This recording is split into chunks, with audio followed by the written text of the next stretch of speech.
Hey there, welcome to That Dang Dad. My name is Phil, and it's time for a new segment I like to call Fatherly Advice.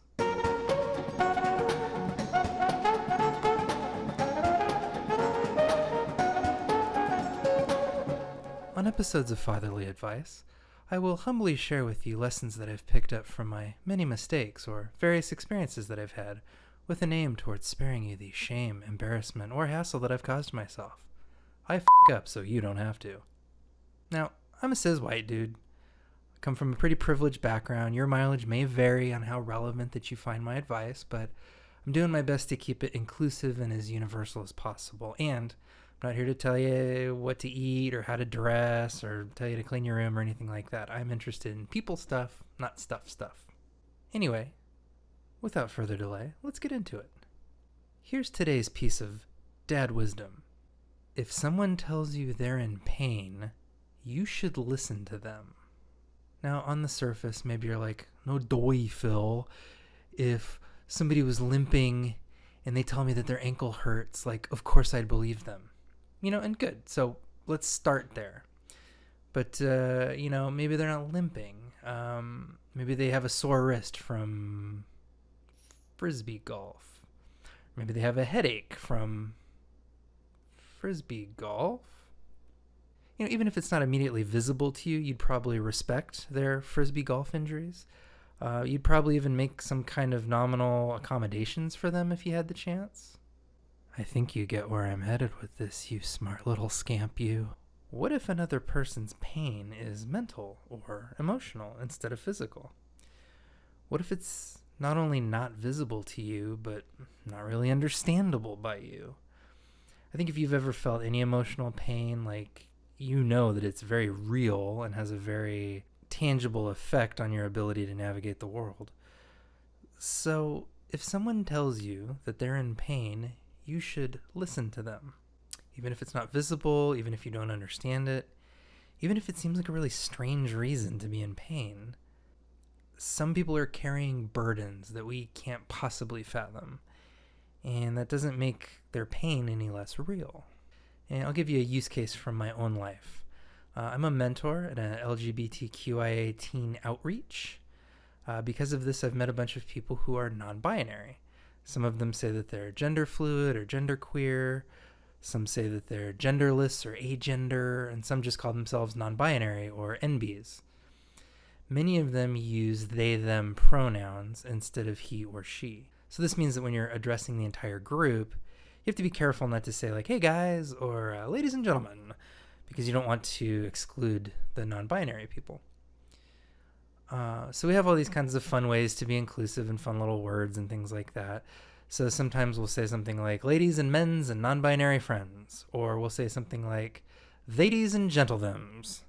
There's just little cutesy ways to be inclusive of non-binary people. So the other day I saw a tweet from a non-binary person that expressed pain at being called a they-de. And they asked not to be called that because they feel divorced from womanhood, and they-de was still sort of attaching them to femininity.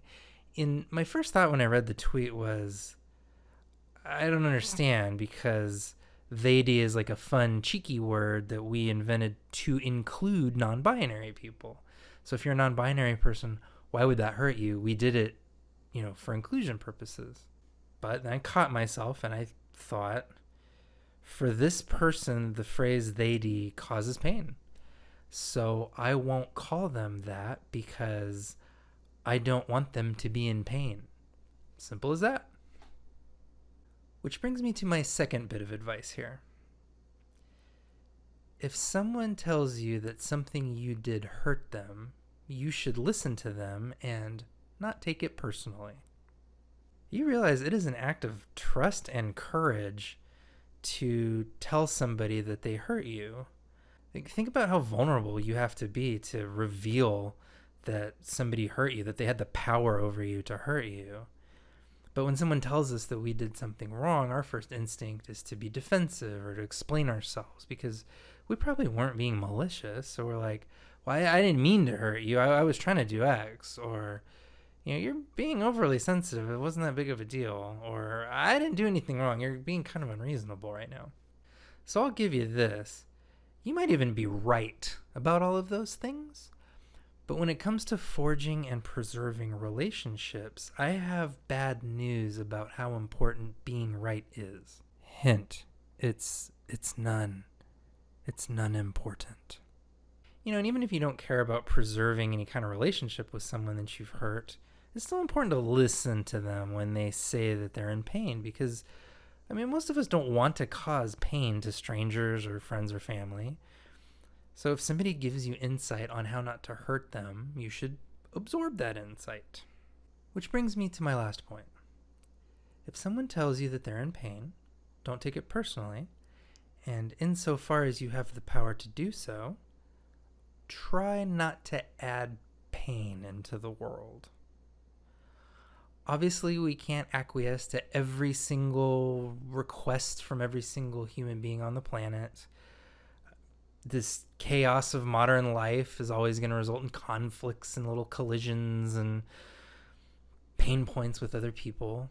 But let me hit you with this. Which of your personal goals is served by causing pain to others?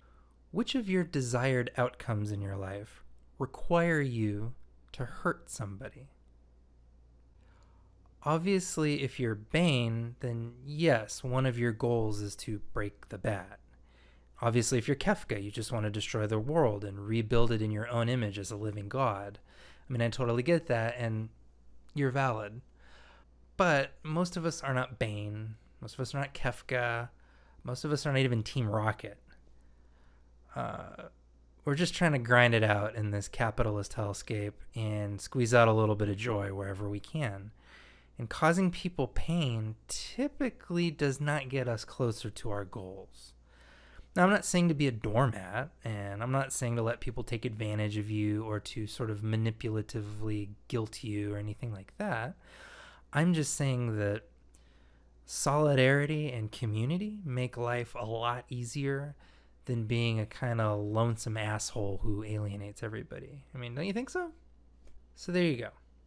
Next time somebody reveals to you that they're in pain, especially if it's something you did, and especially if it's something that you can control, really listen and really consider whether their pain is doing any good in the world.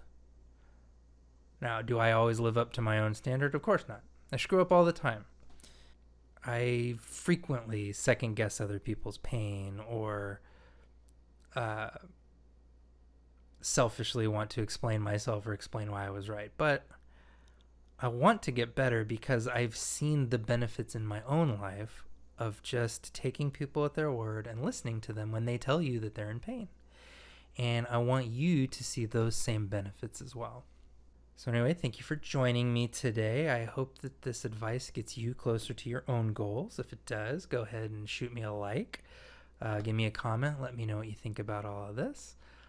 Subscribe, smash the bell, do the thing, dingle the dangle, whatever it is. But no matter what, I just hope that you join me next time. So have a good night, and I'll see you later.